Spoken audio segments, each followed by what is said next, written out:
right, what's going on, Saints fans? This is Scott coming to you guys after a pretty disappointing um, home loss to Iona tonight. This is Saintsbanter.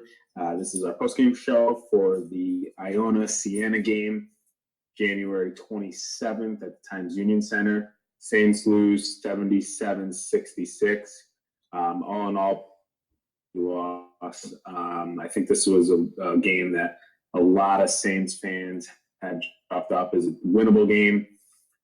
Saints went in as a 1.5 point favorite, 7-1 at home this year, and it just was not going well from the start. On with me right now, so I'm going to throw it over to Billy to give his quick, just kind of initial reactions, and then we'll really just jump into the game. Billy, what do you got? Happy Friday night. Happy Friday night.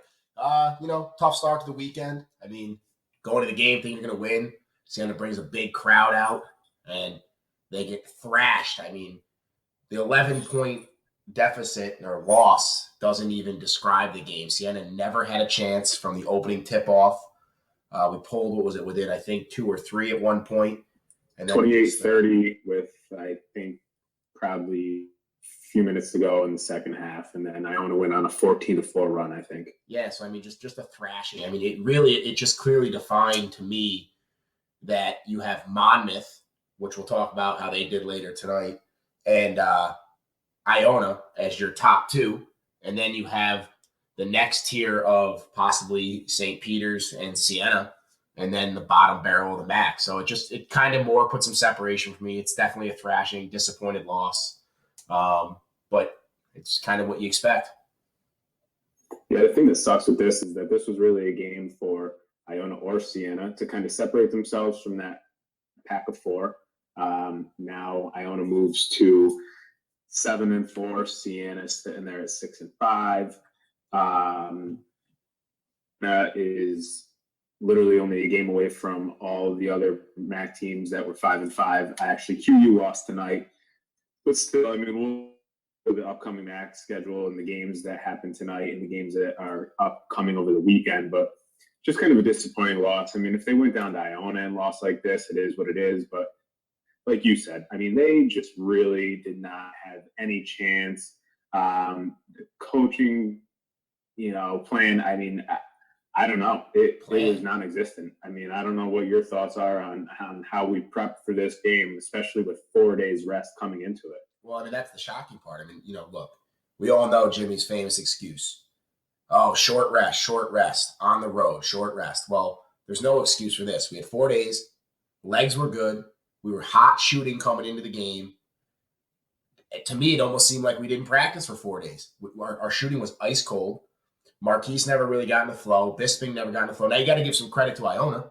They did their job. They played some defense. They came out with a 1-3-1, which definitely threw us off because we're not a good team against the zone. And nobody really got in the flow of the game. I mean, J.O. came on a little bit late. I think he got some garbage points to pad the stats.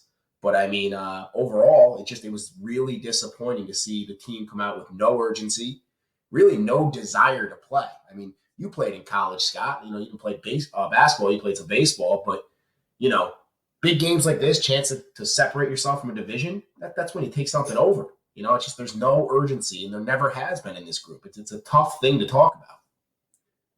Yeah, you got to come out as a Siena team. We'll get into the post-game comments a little bit, but they were talking about how Jimmy was sick and the team. I don't want to hear those excuses. I mean, let's go. You've got a senior-laden team, 4 studs, 1,000-point scorers. Those guys have to be mature enough to come out on a Friday night, 7 o'clock game in front of close to 7,000 fans. You're 6-4, looking to take over 3rd place in the league, and you just absolutely come out with no energy. They were not ready to play. They started the game 2 of 7 shooting from the field. I can't even remember what they started shooting from 3, but it ended up translating to 3 of 18 shooting from 3 for the game. So, I mean, it was terrible. 3 of 19 from 3, 15%. 15% from 3 versus Iona at 43%. 10 of 23 for Iona. And, I Yeah. say it game in and game out that we watch, that we go to. I say it at Siena games, at non-Siena games. Good teams hit their free throws. You look at Iona, 11 to 12, 92%. You look at Siena, 11 for 21. You could almost argue they lost the game at the line.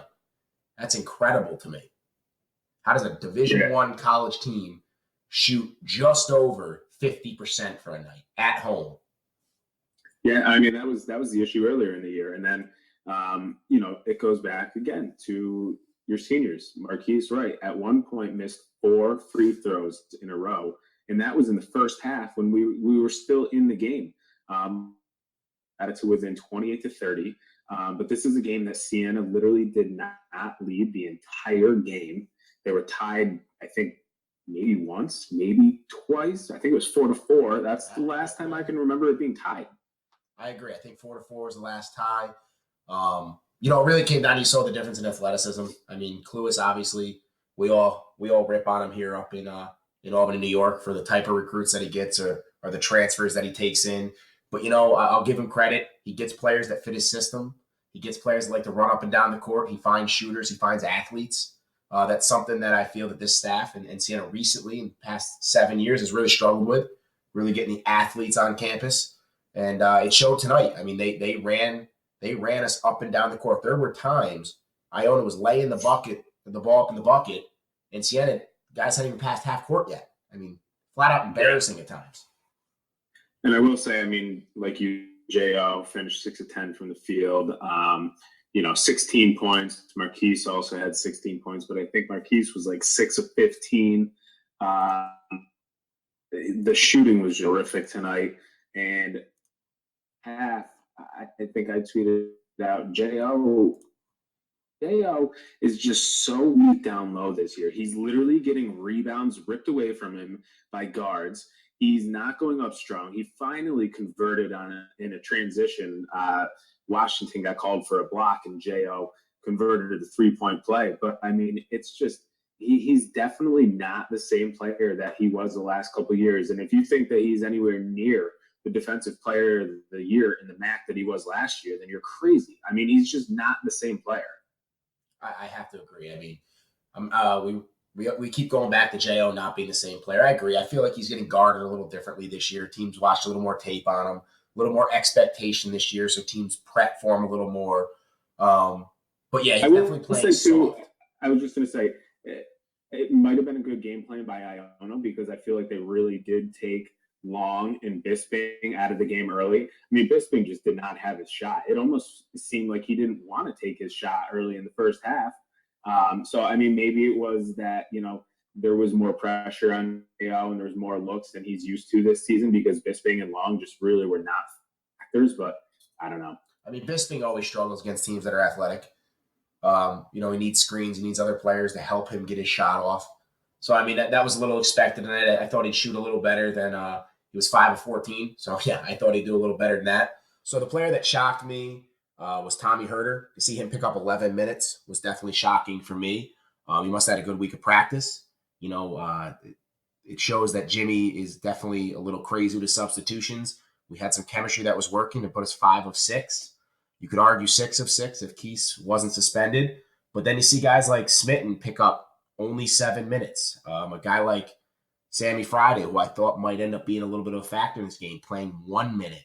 Ashante Shivers picking up 14 minutes. I can't figure out the patterns with Jimmy, and I think that plays into the players' chemistry and some of their confidence. And I can't put my finger on what his thought process is behind the players that he plays day in and day out.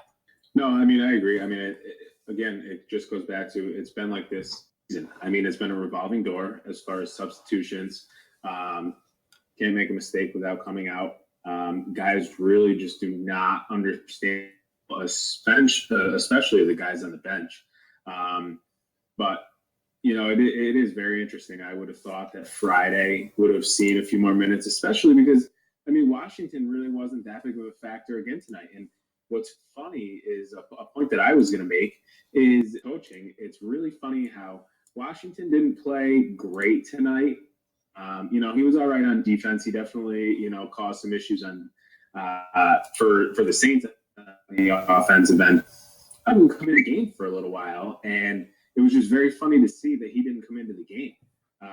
So it's a coaching move on Klus's part that he sees that the matchup is just not very fit against Siena, especially last year, and he doesn't start him. And again, they start the game pretty hot.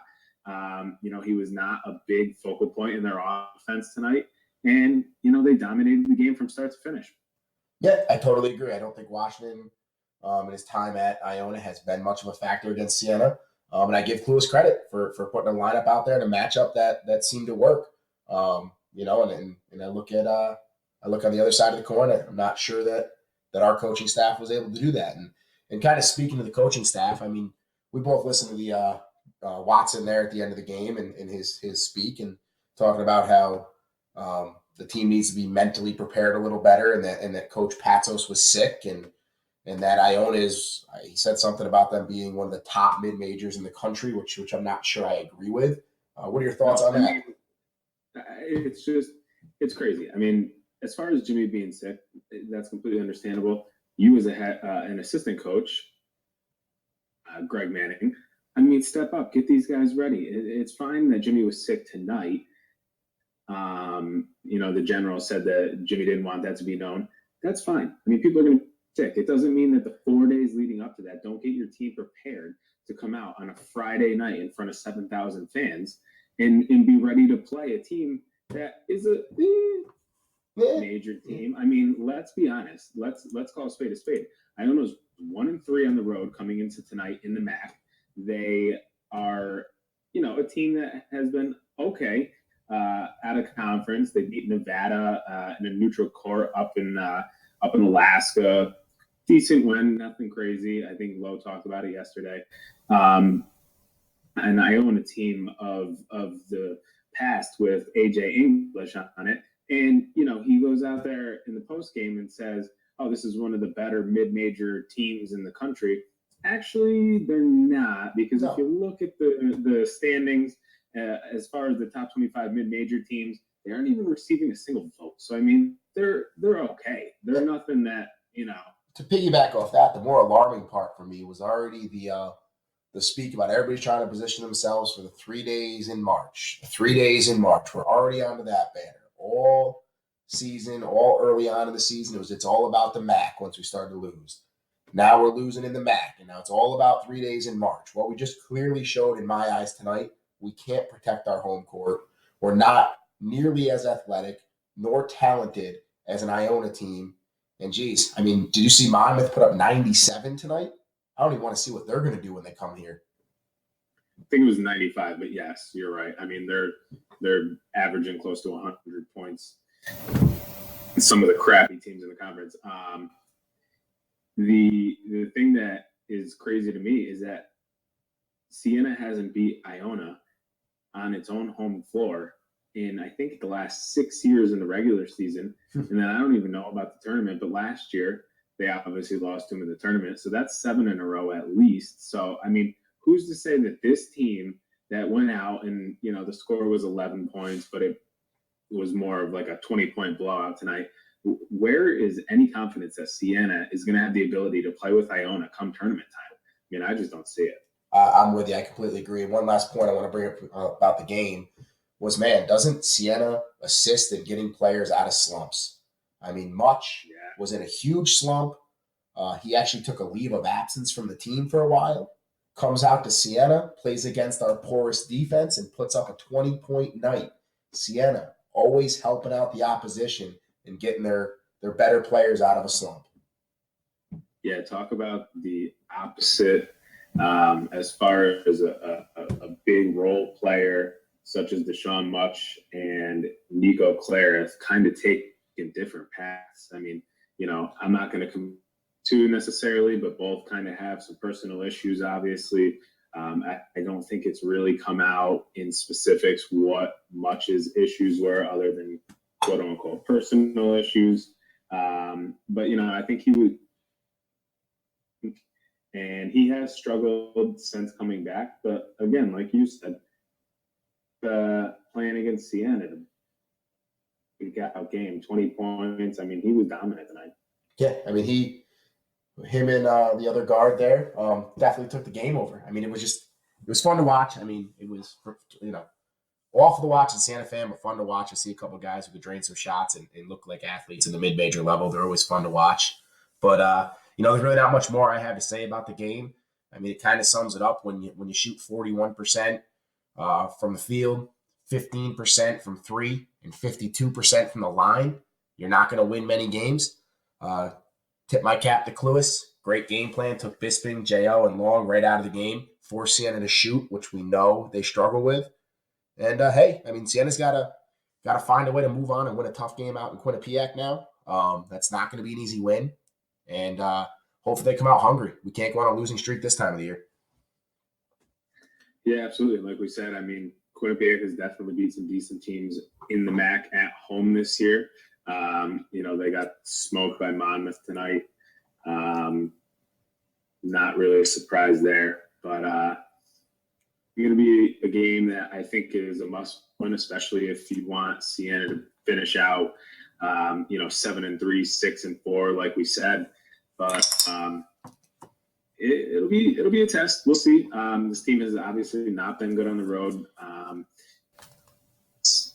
and we'll see how Jimmy and the staff kind of takes this loss, puts it behind them, but at the same time, hopefully learns from it for upcoming home games.